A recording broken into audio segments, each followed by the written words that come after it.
the White House, especially at such an important moment in our great alliance. I also want to acknowledge the great work being done by our Secretary of State, Rex Tillerson, to strengthen the NATO alliance, as well as the Secretary's trip to Moscow to promote the security interests of the United States and its allies. He did a terrific job. Just watch parts of it. He did an absolutely terrific job. 68 years ago this month, not far from where we are gathered today, President Harry Truman spoke at the signing of the North Atlantic Treaty. In the nearly 7 decades since Harry Truman spoke those words, the NATO alliance has been the bulwark of international peace and security. NATO allies defeated communism and liberated the captive nations of the Cold War. They secured the longest period of unbroken peace that Europe has ever known. This enduring partnership is rooted out of so many different things, but our common security is always number one, and our common devotion to human dignity and freedom. Since 1949, the NATO member states have more than doubled, increasing from 12 to 28. On Monday, I signed the protocol to approve the 29th, the country of Montenegro. In the coming months and years, I'll work closely with all of our NATO allies to enhance this partnership and to adapt to the challenges of the future, of which there will be many.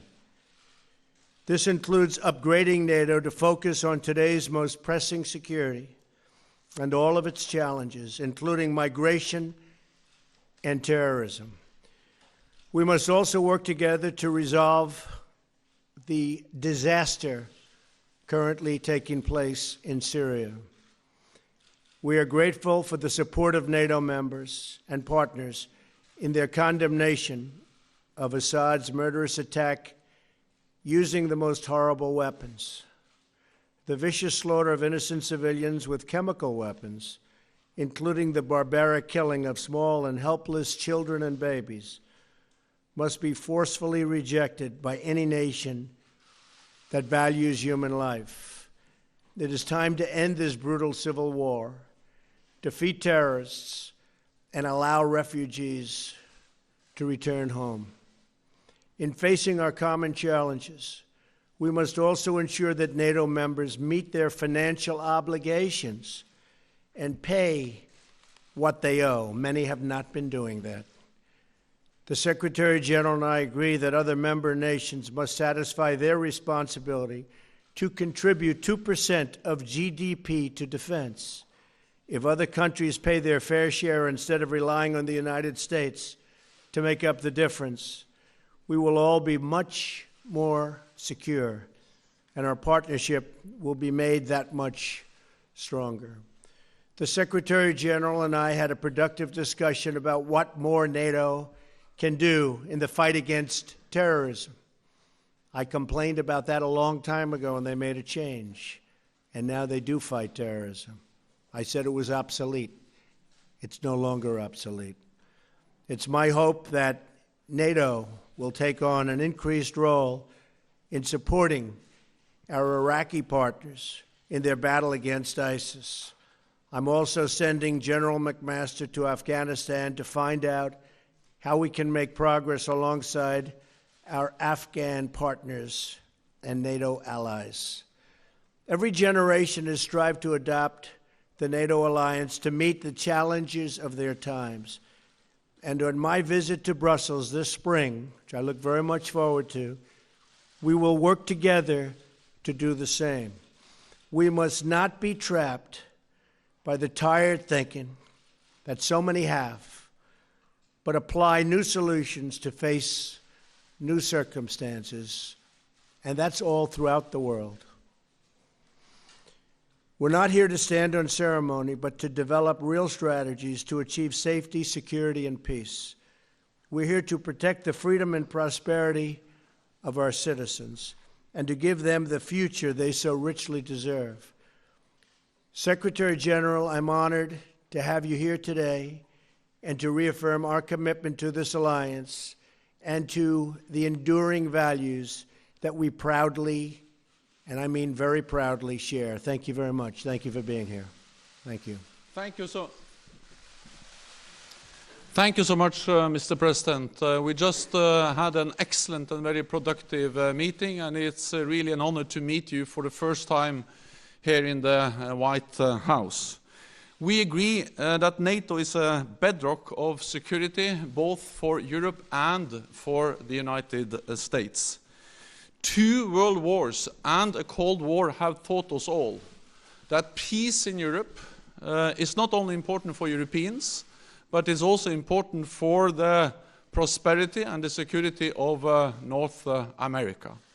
So a strong NATO is good for Europe, but a strong NATO is also good for the United States.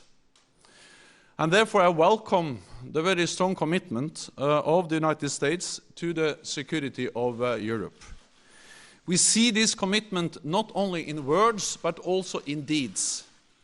Over the past months, thousands of US troops have been deploying to Europe, a clear demonstration that America stands with allies to protect peace and defend our freedom. And yesterday, you announced the completion of the ratification of Montenegro's membership in NATO, another expression of your strong commitment to Europe and to the transatlantic bond, and we thank you for that. In a more dangerous and more unpredictable world, it is important to have friends and allies. And in NATO, America has the best friends and the best allies in the world. Together, we represent half of the world's economic and military power. No other superpower has ever had such a strategic advantage. This makes the United States stronger and safer. We saw that after the 9/11 attacks on the United States. That was the first time NATO invoked our Article 5, the Collective Defense Clause. Allies sent AWACS surveillance planes to help patrol American skies. And we launched NATO's biggest military operation ever in Afghanistan. Hundreds of thousands of Europeans and Canadian soldiers have served shoulder to shoulder with American troops. More than 1,000 have paid the ultimate price. Earlier today, I laid a wreath at Arlington National Cemetery in tribute to the fallen. It was a deeply moving experience. We owe it to our servicemen and women to preserve the hard-earned gains we have made together in Afghanistan. We were reminded of their sacrifice just this week when a US soldier was killed there fighting ISIL. Our mission in Afghanistan is a major contribution to the fight against international terrorism. NATO plays a key role in many other ways also. All NATO allies are part of the global coalition to counter ISIL. And NATO provides direct support to the coalition with training for Iraqi forces in their fight against terrorists and more intelligence sharing. And you are right, we have established a new division for intelligence, which enhances our ability to fight terrorism and working together in the alliance to fight terrorism in an even more effective way. But we agreed today, you and I, that NATO can and must do more in the global fight against terrorism. In the fight against terrorism, training local forces is one of the best weapons we have. NATO has the experience, the expertise, and the staying power to make a real difference. And fighting terrorism will be an important topic when NATO leaders meet in Brussels in May. The other major topic will be fairer burden sharing in our alliance. And we had a thorough discussion on this issue today. And Mr. President, I thank you for your attention to this issue. We are already seeing the effect of your strong focus on the importance of burden sharing in the alliance. We agree that allies need to redouble their efforts to meet the pledge we all made in 2014 to invest more in our alliance. It is about spending more on defense, it is about delivering the capabilities we need, and it is about contributing forces to NATO missions and operations. This means cash, capabilities, and contributions. Fair burden sharing has been my top priority since taking office. We have now turned a corner. In 2016, for the first time in many years, we saw an increase in defense spending across European allies and Canada. A real increase of 3.8%, or $10 billion more for our defense. We are now working to keep up the momentum, including by developing national plans outlining how to make good on what we agreed in 2014. We know that we all need to contribute our fair share, because we need to keep our nation safe in a more dangerous world. We discussed many different topics during our meeting today, including the horrendous use of chemical weapons in Syria. Any use of chemical weapons is unacceptable, cannot go unanswered, and those responsible must be held accountable.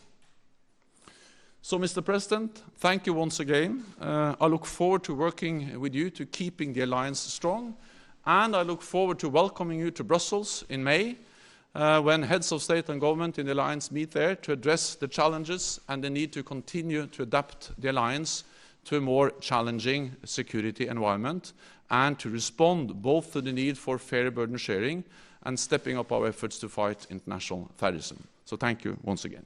Thank you very much. Great. Thank you. So we'll have a couple of questions. Jeff Mason. Thank you.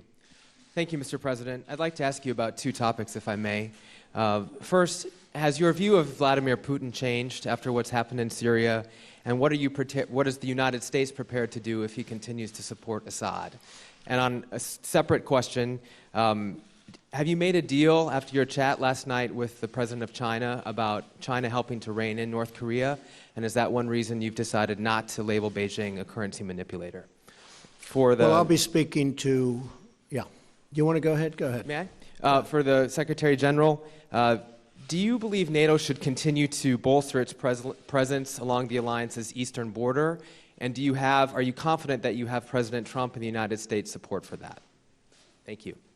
I'll be speaking with Rex Tillerson in a little while, calling in. I think he had a very successful meeting in Russia.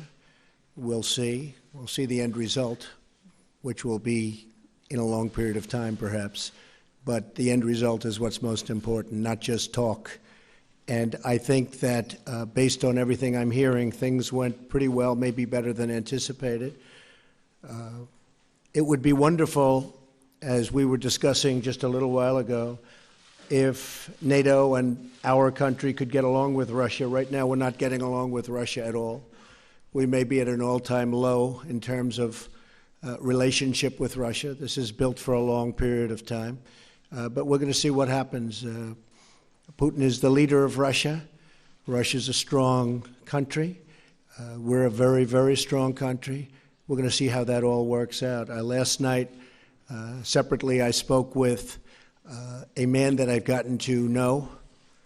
I don't know Putin, but I do know this gentleman. I've spent a lot of time with him over the last 2 days, and he is the president of China. You were there, most of you were there, and it was quite an interesting period of time. President Xi wants to do the right thing. We had a very good bonding. I think we had a very good chemistry together. I think he wants to help us with North Korea. We talk trade, we talk a lot of things, and I said the way you're going to make a good trade deal is to help us with North Korea. Otherwise, we're just going to go it alone. That'll be all right, too. But going it alone means going it with lots of other nations. But I was very impressed with President Xi, and I think he means well, and I think he wants to help. We'll see whether or not he does. Do you feel like you have a deal with him? And if I could just, do you feel like you have a deal with him in terms of the currency manipulation designation? And have your views changed on Putin? We're going to see. We're going to see about that. And I'll also see about Putin over a period of time. It'd be a fantastic thing if we got along with Putin and if we got along with Russia. And that could happen, and it may not happen. It may be just the opposite. I can only tell you what I would like to do. I would love to be able to get along with everybody. Right now, the world is a mess. But I think by the time we finish, I think it's going to be a lot better place to live. And I can tell you that, speaking for myself, by the time I'm finished, it's going to be a lot better place to live in, because right now it's nasty. NATO is in the process of implementing the biggest reinforcement of our collective defense since the end of the Cold War. And one element of that is to increase our military presence in the eastern part of the alliance. And we are now deploying 4 battle groups to the 3 Baltic countries and Poland. And there will also be more US forces in that part of Europe. And this is the first time in many, many years that we see an increase in the military presence of the United States in Europe. So we are increasing our presence, and we are also increasing the readiness and the preparedness of our forces so we can quickly reinforce if needed. We consider the presence we will have when the 4 battle groups are in place as sufficient given the current security situation in Europe. But of course we will assess the situation and follow the developments very closely. The message from NATO is that what we do is proportionate, it is defensive, and we don't want a new Cold War, we don't want a new arms race. And actually we strongly believe that there is no contradiction between a strong NATO, a credible deterrence and defense, and political dialogue with Russia. I actually believe that the precondition for a political dialogue with Russia is that we are strong and that we are united. But based on that, we can talk to Russia because Russia is our neighbor, Russia is there to stay, so we have to find ways to manage our relationship with Russia. And I am absolutely certain that the United States supports this approach, partly because the United States is contributing with forces to our enhanced presence in the eastern part of the alliance and also in the southeast of the alliance in Romania. And the United States and the President has clearly expressed that they want dialogue with Russia, but based on unity and strength in the alliance. Then the next question is from John Sopel.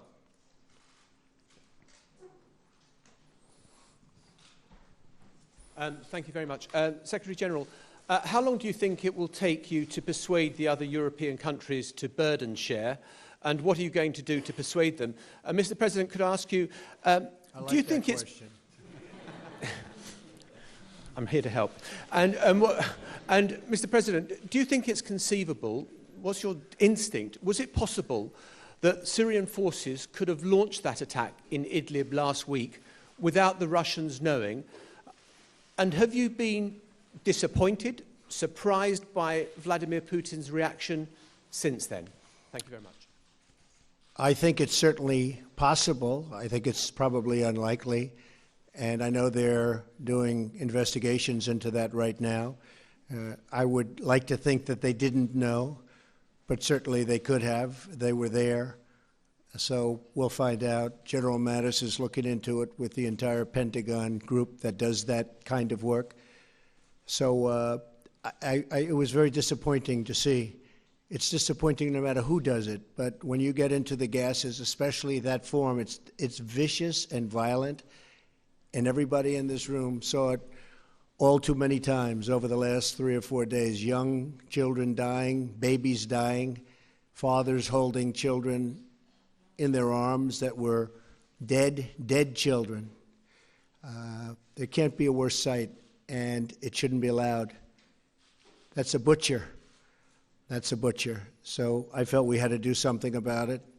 I have absolutely no doubt we did the right thing, and it was very, very successfully done, as you well know. Thank you.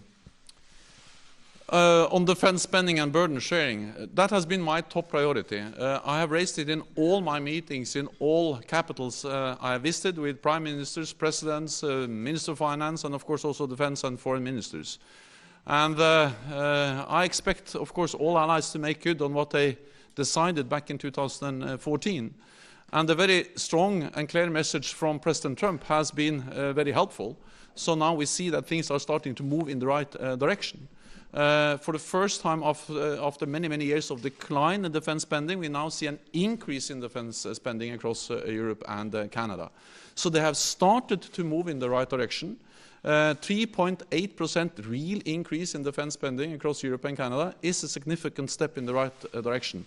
It's not enough. We still have a long way to go, but at least they have turned the corner. European allies have turned the corner. Instead of reducing defense spending, they have started to increase defense spending.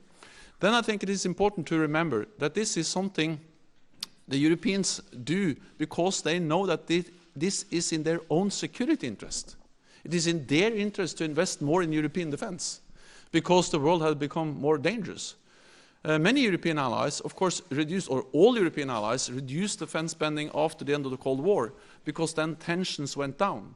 But if you are decreasing defense spending when tensions are going down, then you have to be able to increase the defense spending when tensions are going up. And now they are going up. So we have still a long way to go, but I'm encouraged by the fact that we have started to move in the right direction. And last year there were 5 allies spending 2%. This year, Romania has declared that they will reach 2%. Next year, Latvia and Lithuania will also reach 2%. So we'll go from 5 to 8. Which is at least going in the right direction, but still we have some work to do. And I did ask about all the money that hasn't been paid over the years. Will that money be coming back? We'll be talking about that. We want to talk about that too. Anita Kumar, where are you? Hi. McClatchy.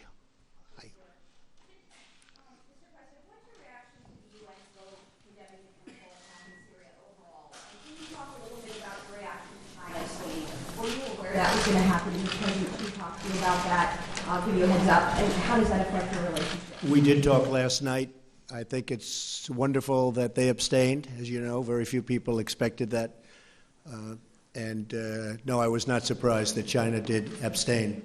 Very, very few people thought that that was going to happen. So we're honored by the vote. That's the vote that should have taken place. Secretary General, you talked a little bit about Moscow, about Russia. How do you counter their aggression in general? They've been interfering in recent democratic elections. How do you counter Moscow's power?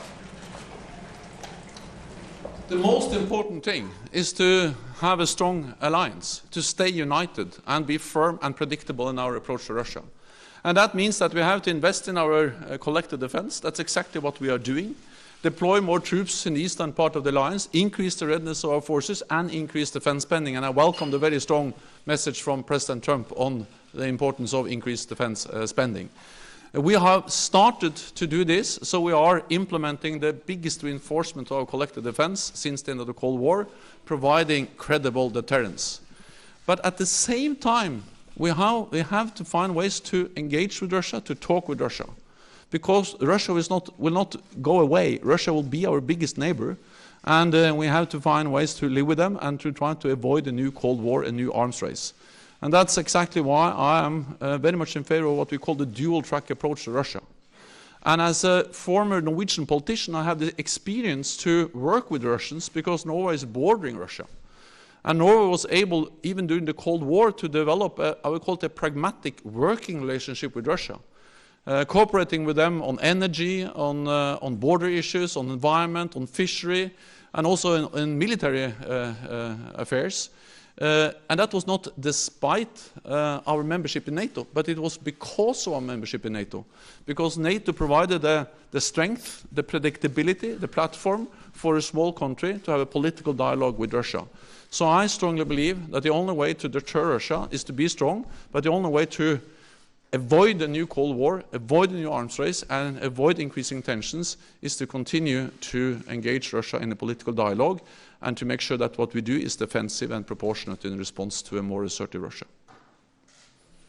Okay. Then I give the floor to Tove Bjørgaas.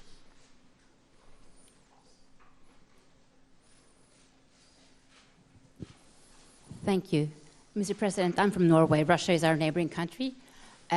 What do you think Europe has to fear from Russia if this tension continues? Say it. What do you think that European countries have to fear from Russia if this tension continues? I cannot hear. I cannot understand. She asked, I'll do it again. What do you think what do you think European countries have to fear from Russia if this tension continues to escalate? And for you, Mr. Secretary General, the President has said that the attack in Syria last week was warranted, and it was also an attack on U.S. allies. Do you think that this attack was warranted, and do you see NATO playing any supporting role in future actions in Syria? Well, I wanted to start by saying hopefully they're going to have to fear nothing ultimately. Right now there is a fear, and there are problems. There's certainly problems. But ultimately, I hope that there won't be a fear and there won't be problems and the world can get along. That would be the ideal situation. It's crazy what's going on, whether it's the Middle East or you look at, no matter where the Ukraine, you look at whatever you look at, it's got problems, so many problems. And ultimately, I believe that we are going to get rid of most of those problems and there won't be fear of anybody. That's the way it should be. We have a very big problem in North Korea, and as I said, I really think that China is going to try very hard and has already started. A lot of the coal boats have already been turned back. You saw that yesterday and today. They've been turned back. The vast amount of coal that comes out of North Korea going to China, they've turned back the boats.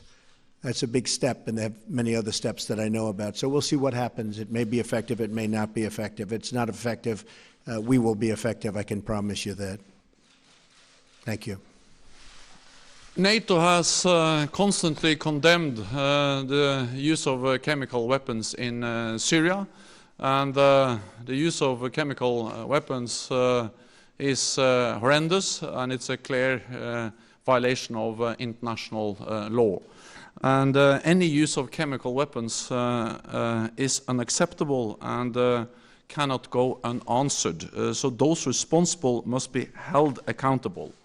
The strike against the air base in Syria was a U.S. operation based on U.S. intelligence, but you have seen that within the alliance this has been something which has been met with a lot of understanding, because NATO allies do not accept that chemical weapons are used, and therefore we also strongly support the efforts of the fact-finding commission to try to find out actually what happened and to make sure that we don't see any use of chemical weapons in the future. Okay. Thank you very much. Thank you. Thank you very much.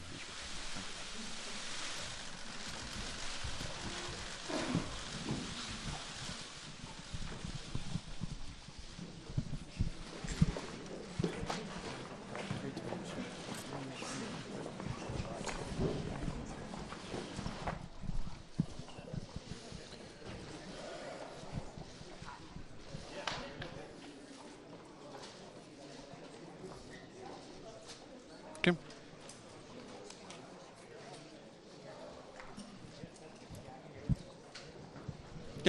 Yeah, no problem. North Korea.